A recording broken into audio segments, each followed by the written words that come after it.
água é um dos elementos mais importantes que existem no planeta. A vida provavelmente surgiu da água. Mais de 70% da superfície do nosso planeta é coberta de água também, assim como a composição do nosso corpo. A água ela pode ser encontrada de várias formas na superfície do nosso planeta, que é aí que nós chamamos de estados físicos da água. E nós também vamos aprender como é que essa água circula, que é o que a gente chama de ciclo da água na natureza. A água no planeta, como eu já havia dito, ela é dividida, ela é espalhada por toda a superfície do planeta e ela pode ser encontrada em vários estados físicos e inclusive com várias composições químicas. A partir daqui, a gente pode chamar a água de água salgada, que compreende a água composta com sais minerais na sua composição, e essa água ela forma basicamente os mares e oceanos do nosso planeta, e essa que seria a maior porção de água também que nós vamos encontrar na Terra. A água doce, que apesar do nome ela não é doce, na verdade ela seria a água que tem poucos sais minerais misturados nela, é ela que vai ser encontrada formando os rios, os lagos, as geleiras nas calotas polares e os lençóis freáticos subterrâneos. Cerca de 71% da superfície da Terra é coberta por água, como nós estamos vendo aqui nesse gráfico, né? Toda essa parte aqui, ela seria a parte formada por água salgada, e esses pequenos pontos aqui, essas pequenas fatias no nosso gráfico, seria a porção de água doce.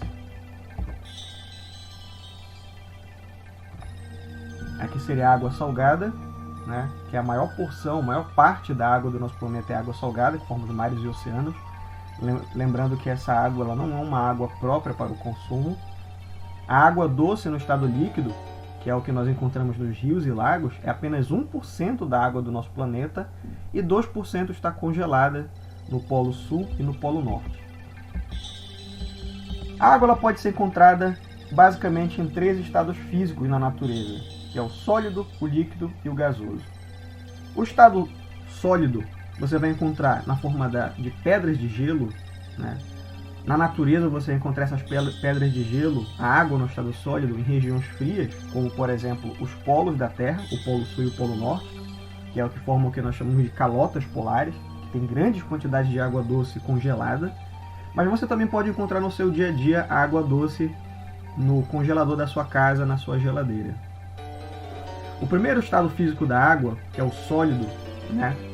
A água ela pode derreter e passar por um processo chamado de fusão, que seria o derretimento dessa água no estado sólido, que ela passa para o estado líquido. O estado líquido seria o estado físico da água que nós vamos encontrar nos mares, oceanos e lagos, desde que esses não estejam congelados, obviamente. A água também pode ser encontrada no estado gasoso. Seria a água que forma a nossa atmosfera, né, que a gente chama de vapor de água. Se essa água que derreteu do estado sólido para o estado líquido e ela continuar sofrendo a ação do ambiente através da transferência de calor, essa água vai vaporizar e ao vaporizar ela passa para o estado gasoso. Sendo que a vaporização da água ela pode acontecer de 2 formas. Ela pode acontecer por um processo chamado de ebulição, que é um processo rápido, que é comum a gente encontrar quando a gente coloca a água numa panela e esquenta ela rapidamente com a boca de um fogão. É aí que nós chamamos de ebulição. Aquele vapor de água branco que vai surgindo daquela água fervendo é um processo de vaporização, é o vapor de água, e esse processo nós chamamos de ebulição. A característica principal dele é que ele é um processo rápido. Já a evaporação, que seria o segundo tipo de vaporização, é um processo lento e natural, que nós observamos nos rios, nos mares, nos lagos, né? Quando a gente coloca, por exemplo, uma roupa molhada para secar no varal, é o processo natural e lento de evaporação da água, como eu já disse, é um tipo de vaporização, que vai transformar a água do estado líquido, que deixou a roupa molhada, para o estado gasoso, e assim a roupa passa a ficar seca. Então a diferença entre a evaporação e a ebulição, que são 2 tipos de vaporização, ele é um processo lento, ao contrário da ebulição, que é um processo rápido. Aqui nós vemos um exemplo né, de uma chaleira onde a água está fervendo. E essa água, ao chegar a 100 graus Celsius, que seria o ponto de ebulição da água, a água passa para o estado gasoso e escapa pelo bico da chaleira, certo? Assim como existe um ponto de ebulição da água, como foi colocado aqui, que é a temperatura exata em pressão atmosférica normal, ou seja, no nível do oceano, em que a água passa do estado líquido para o estado gasoso, nós temos também um ponto de fusão, que seria o contrário, é a temperatura em que a água passa do estado líquido para o sólido, certo? E essa temperatura ela é de 0 graus Celsius, né? Ou seja, para eu congelar a água, eu preciso fazer com que ela atinja 0 graus Celsius para que ela possa se solidificar e virar uma pedra de gelo.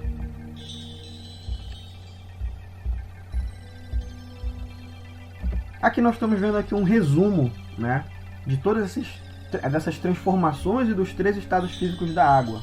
Aqui nós temos a água em estado sólido, líquido, e aqui nós temos um vapor de água presente dentro desse copo aqui, certo? Quando a água está no estado sólido e ela passa para o líquido, nós chamamos esse processo de fusão.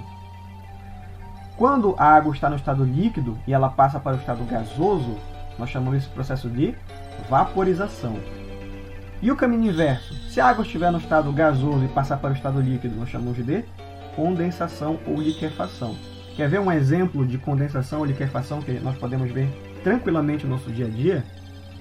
Quando você vai ao banheiro, tomar um banho, se você deixar o ambiente do banheiro quente, se você tiver com as janelas fechadas, assim que você acabar de tomar banho, você percebe que o espelho do banheiro está todo molhado. Sendo que o espelho lá do banheiro, da pia do banheiro, ele não está em contato com a água do chuveiro. Por que será que essa água apareceu? Né? Por que aquele vapor, toda aquela umidade na superfície do espelho apareceu? Porque a água ela foi evaporando, o vapor de água presente na atmosfera, devido à quantidade de água que você está lançando naquele ambiente por conta do chuveiro, ao entrar em contato com a superfície fria do espelho, ela passa do estado gasoso para o estado líquido. Vocês querem ver um outro exemplo de condensação que é muito comum? Experimentem pegar um copo de água gelado, coloquem esse copo de água, cheio de água gelado, em cima de uma mesa e observem que o exterior do copo fica todo molhado. Ele está molhado porque o copo está furado? Não.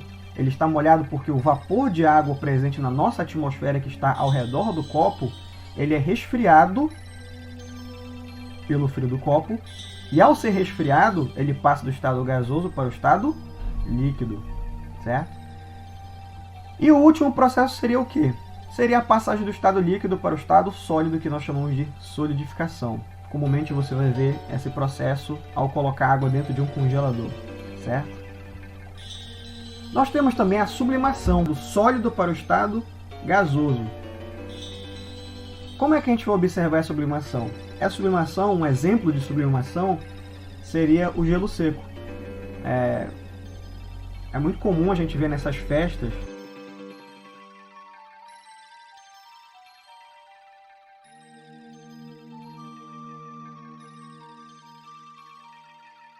e esse é um processo chamado de sublimação. É claro que nós estamos falando aqui da água sendo transformada, gás carbônico não é água, certo? Aqui nós temos um exemplo, certos produtos que perfumam o ambiente, como o gelo seco, né, como eu já disse, acabei de dar o exemplo do gelo seco, é um exemplo de sublimação. Nós também temos o efeito inverso da sublimação, que seria a sublimação inversa, que é a passagem do estado gasoso para o estado sólido. Olha lá, sublimação inversa. Um exemplo de sublimação inversa seria a chuva de granizo, certo? A gente não tem chuva de granizo aqui na nossa região, não sei se durante toda a nossa história já aconteceu alguma vez uma chuva de granizo, mas seria aquela queda daquelas pedras de gelo que acontece em certas regiões frias do Brasil, né? Acontece muito lá em Santa Catarina, no sul do Brasil, no Rio Grande do Sul, e essas chuvas de granizo elas costumam causar estragos no telhado das pessoas, em carros que são atingidos por essas pedras de gelo que caem do céu. Esse processo de formação de chuva de granizo, não confundir chuva de granizo com neve, que é diferente. O processo da formação da neve ele é mais lento do que a chuva de granizo. A chuva de granizo ela é uma transformação direta do estado gasoso da água que está presente na atmosfera, o vapor de água, em estado sólido, aquelas pedras de gelo que caem e podem causar alguns estragos. Qual é o fator que leva essas transformações da água? O principal fator na nossa realidade é o calor, né? Se você parar para pensar, o que eu preciso fazer para tornar a água do estado sólido para o estado líquido? Eu preciso tirar ela de um ambiente frio, certo? Que seria um congelador, e levá-la para um ambiente mais quente, ou seja, que tenha calor. Assim ela vai derreter. Se eu quiser fazer essa pedra de gelo que passou do estado sólido para o líquido num ambiente natural, se eu quiser fazer com que essa água líquida vá para o estado gasoso, o que eu preciso fazer? Eu preciso aquecer essa água e ela vai passar a ser vapor de água. Então, no final das contas, o calor ele seria aquele fator ambiental, seria o fator que leva à transformação da água para os seus diferentes estados físicos, né? A água ela tem um ciclo muito simples que acontece na natureza. E esse ciclo ele segue aquilo que eu acabei de falar no slide anterior. Ele é um ciclo que está relacionado com as trocas de calor que acontecem no ambiente. A água circula na natureza e muda de estado físico. Bora observar um pouquinho isso aqui. Nós temos aqui a água no estado líquido, certo? Digamos que isso aqui seja um oceano, né? Como está dizendo aqui na imagem. O calor do ambiente, ele faz o quê? Ele faz com que a água do oceano vaporize, certo? Passe do estado líquido para o estado gasoso. Essa água, ao vaporizar, ela vai para a atmosfera e forma as nuvens, certo? Mas não é apenas a água do oceano que vai passar por esse processo de vaporização. O calor, ao atingir os próprios seres vivos, né? Quando a gente faz uma atividade física intensa, nós suamos, certo? E o próprio ambiente trata de vaporizar a água na superfície da nossa pele. Então também a nossa transpiração e a nossa respiração são fontes de água para o meio ambiente. Essa água vinda dos corpos d'água, como o oceano ou dos seres vivos, ela vai ser lançada na forma de vapor de água para a atmosfera, certo? E vai se formar as nuvens. Lá em grandes altitudes, né, essa água que está em forma de estado gasoso, ela vai ser atingida por frentes frias, por camadas, né, de ar frio que tem lá nas altitudes. E esse resfriamento dessa água no estado gasoso faz o que nós chamamos de precipitação, que nós chamamos de chuva comumente, ou também neve ou chuva de granizo, se for um caso de uma sublimação inversa, como nós falamos ainda há pouco. Então a água que está no estado líquido, ela passa para o estado gasoso, certo? Vinda dos corpos d'água e dos seres vivos. Essa água no estado gasoso, ela vai ser condensada, que seria a transformação do estado gasoso para o estado líquido de volta, na forma de chuva. Então essa chuva, essa precipitação, ela vai voltar a trazer a água no estado líquido para os seres vivos e para reabastecer os oceanos e os corpos d'água, como os rios, os lagos e até os lençóis freáticos que são subterrâneos, certo? E o que faz? Qual é o motor que move essas transformações no ambiente? É o calor. Então seria o calor que faz essas transformações. É por isso que é muito comum em regiões litorâneas você ter muita chuva. Por quê? Porque nas regiões litorâneas você tem o quê? Você tem muita água e você também tem um ambiente quente. Então essa água constantemente evapora. Ao evaporar, ela forma grandes massas de nuvens, né, de vapor de água. E esse vapor de água tende a se precipitar, né, a se condensar na atmosfera e voltar na forma da chuva. Aqui na Amazônia, por que chove tanto aqui na Amazônia, né? Esse período que nós estamos vivendo agora, esse vídeo eu estou gravando no mês de fevereiro de 2021. Por que chove tanto aqui durante o nosso verão, né? Porque, por incrível que pareça, nós não estamos no inverno, apesar de estar esse friozinho, né? Essas chuvas todos os dias. Esse período que nós estamos vivendo agora, ele é o nosso verão, né? Nós estamos no hemisfério sul, só que nós estamos muito próximos da linha do Equador. Então, por conta disso, a gente praticamente não sente as estações do ano aqui na nossa região. No entanto, pelo fato de ser muito calor aqui na nossa região, o que acontece? Nós temos a floresta amazônica, né, aqui na nossa região. E a floresta amazônica, ela tem uma grande quantidade de plantas e seres vivos. Então esse calor faz com que grandes massas de água evaporem da vegetação da floresta. Essas grandes quantidades de água que é evaporada, elas formam nuvem de chuva, e nós temos esse nosso período agora em que chove o tempo todo. Mas o que é que faz com que chova o tempo todo aqui na nossa região? É a nossa floresta. E aqui posso dar aqui uma dica para vocês. Por que nós precisamos preservar as florestas e não transformar as florestas em pastos? Por que a gente precisa preservar a natureza? Porque se você tirar a floresta amazônica, você vai afetar o ciclo de chuvas, não só aqui na nossa região, mas no planeta inteiro. E ao fazer isso, você vai prejudicar o próprio agronegócio, você vai prejudicar as próprias plantações, porque você sabe que para se plantar qualquer vegetal você precisa de água para ele sobreviver. E se você afetar o ciclo de chuvas, você acaba com ele, e se você acabar com ele, você prejudica o próprio ser humano. Então não caiam nessa roubada de achar que floresta precisa ser derrubada para se fazer pastos e para fazer plantio de soja, né? A gente não pode cair nessa armadilha, porque se a gente fizer isso, a gente dá um tiro no nosso próprio pé, porque a floresta amazônica ela é importante para o nosso ciclo de chuvas aqui na nossa região, e não só aqui, mas no planeta inteiro. E é por isso que tantos países ao redor do mundo se importam com a preservação da floresta amazônica, porque todo o planeta vai sentir a destruição dessa floresta se ela for destruída, né? Isso vai afetar o ciclo de chuvas no planeta e nós vamos passar por mudanças climáticas muito severas, graves.